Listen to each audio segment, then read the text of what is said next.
नमस्कार साथियों, स्वागत है आपका हमारी न्यू वीडियो में। साथियों, आज हम बात करने वाले हैं चालाक कैसे बने। साथियों, आजकल की दुनिया इतनी तेज है कि अगर तुम चालाक नहीं बने तो कहीं भी आपको कोई भी बेवकूफ बना सकता है। और इसलिए साथियों, आजकल का दौर देखते हुए थोड़ी चालाकी भी सीख लो।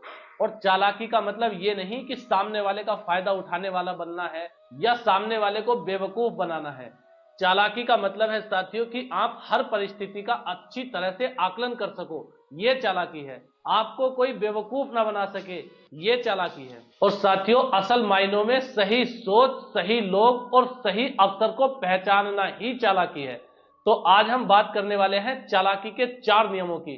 तो इसमें सबसे पहला नियम है साथियों, अपना काम चुपचाप करो और जब सफल हो जाओ तब लोगों को दिखाना। और लोगों को दिखाने की जरूरत भी नहीं है। जब आप सफल हो जाओगे तो अपने आप दिखाई देने लगोगे कि आप क्या हो।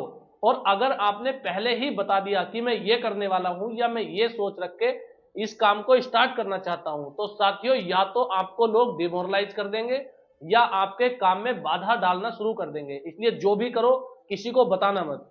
और साथियों, चालाकी का दूसरा नियम है कि दूसरों की गलतियों से भी सीखो।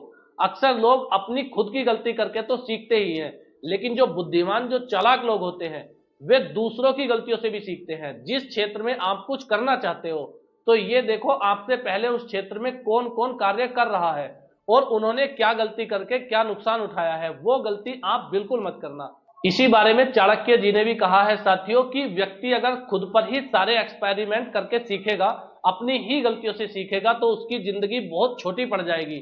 इसलिए दूसरों की गलतियों से भी सीखते रहना चाहिए। और साथियों, चालाकी का तीसरा नियम है अपने राज या अपनी कमजोरी किसी को मत बताना। अपने राज आप किसी को यह सोच के बता दोगे कि वो तो मेरा पक्का मित्र है, तो साथियों कोई और उसका भी पक्का मित्र होगा और उस मित्र के मित्र का भी पक्का मित्र कोई होगा। इसलिए साथियों, जिस चीज को आप राज रखना चाहते हो वो आप अपने से अलग किसी को बताना ही मत। और साथियों, अपनी कमजोरी भी किसी को मत बताना।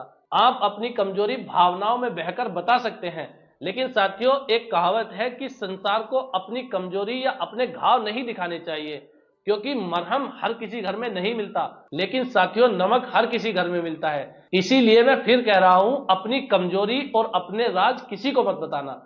और साथियों, चालाकी का चौथा नियम कहता है अपने आप में संवाद की कला स्थापित कीजिए, क्योंकि आप जो भी कार्य करोगे उसमें कन्वर्सेशन की जरूरत जरूर पड़ेगी। आप लोगों को कन्वेंस कैसे करते हो, अपनी बात कैसे लोगों तक पहुंचाते हो और लोगों की बात कैसे सुनते हो। साथियों, बोलने से ज्यादा सुनने की कला भी सीखना, क्योंकि एक कुशल श्रोता ही एक कुशल वक्ता बन सकता है। कहने का मतलब है, अगर आप अच्छे तरीके से सुनना सीख गए तो अपनी बात अच्छे तरीके से लोगों तक पहुंचाना भी सीख जाओगे। और सुनने का दूसरा फायदा यह है, लोग अपने राज अपने आप बताने लग जाते हैं। बस तुम्हें पता होना चाहिए कि किस तरह से सुनना है। और साथियों, बोलने के लिए एक ब्रह्मास्त्र बता रहा हूं। कौन सी बात कब कहां कैसे कही जाती है, यह सलीका हो तो हर बात सुनी जाती है। आपको कौन सी बात कैसे कहनी है, कहां कहनी है, कब कहनी है, ये दिमाग में बैठा के रखना। ठीक है साथियों, मिलते हैं नेक्स्ट वीडियो में।